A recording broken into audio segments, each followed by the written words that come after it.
talk to a referee about the rules of the game. I was taught that you grow up and you respect the officials. Hello football fans and welcome back to Front Page Transfers. Today, we're delving into a subject that's as much a part of the beautiful game as the goals and the glory. It's the enduring tradition of Premier League managers pointing fingers at referees when things don't go their way. This age-old practice continues to keep fans talking, so let's explore the intriguing world of football managers and their ongoing drama with the officials.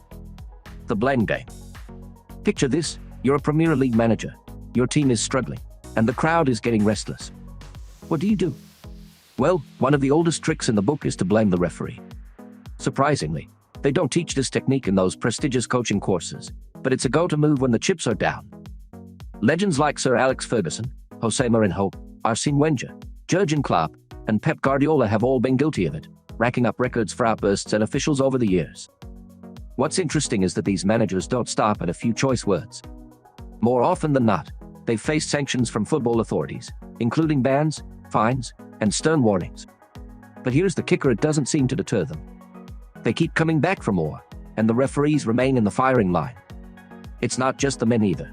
Women like Emma Hayes have shown that they're no strangers to giving referees a piece of their mind during their managerial tenures. The new generation.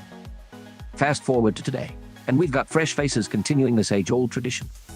Take Erik Ten Hag of Manchester United, for instance. After a heart-wrenching 4-3 defeat to FC Copenhagen in the Champions League, he didn't mince words.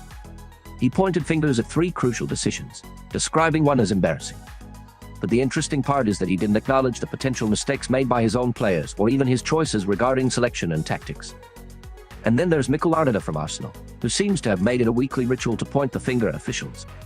Whether it's on the field or at VAR HQ in Stockley Park, he's never shy about blaming them for dropped points.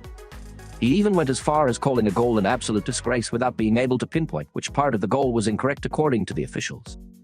The independent key match incidents panel later ruled in favor of the officials. The manager's perspective. It's tempting to think that these managers are just deflecting when they target the officials. But more often than not, it's less about strategy and more about petulance. These are people accustomed to having their every demand met with a snap of their fingers.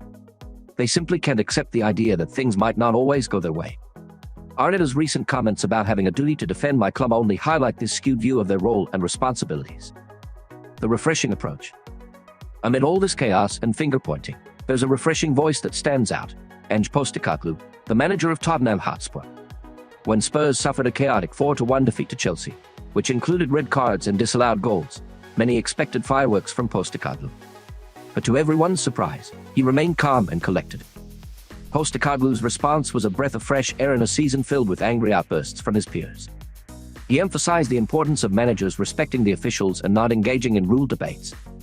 He acknowledged that referees have a tough job in today's game, and their authority is constantly under fire.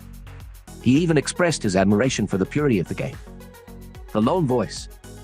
What's interesting is that while Postecoglou has gained widespread praise for his stance, he hasn't received much vocal support from other managers. Maybe they view him as an outlier, someone who's taking a contrary position to win over the crowd. But just imagine if more managers took a page from Postecoglou's book and stopped vilifying officials. The game could be in a much better place. A closer look. Now, let's take a closer look at why Postecoglou's approach is so significant. The game of football is about more than just goals and results. It's about passion, sportsmanship, and respect.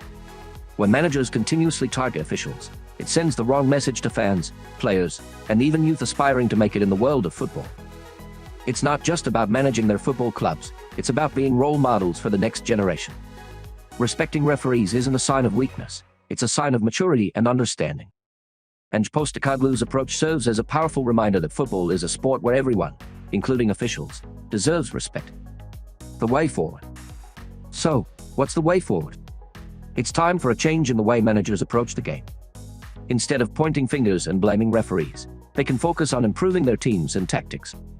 They can set an example for their players and fans by showing respect for the officials, even when things don't go their way. It's about embracing the essence of the game, the spirit of competition, and the beauty of the sport. If more managers adopt a more respectful and positive approach, it will create a healthier atmosphere within football and foster a stronger sense of community among fans. In the grand theater of football, the blame game between managers and referees is a storyline that never seems to end. While it might be an age-old tactic, ANGE Postecoglou's refreshing approach shows us that there's another way. Let's hope more managers can follow his lead and help create a more respectful and positive atmosphere in the beautiful game we all love. Thanks for joining us on this journey through the intriguing world of football and its passionate managers. We'll be back with more stories from the pitch soon. Until then, keep the spirit of the game alive and enjoy the magic of football.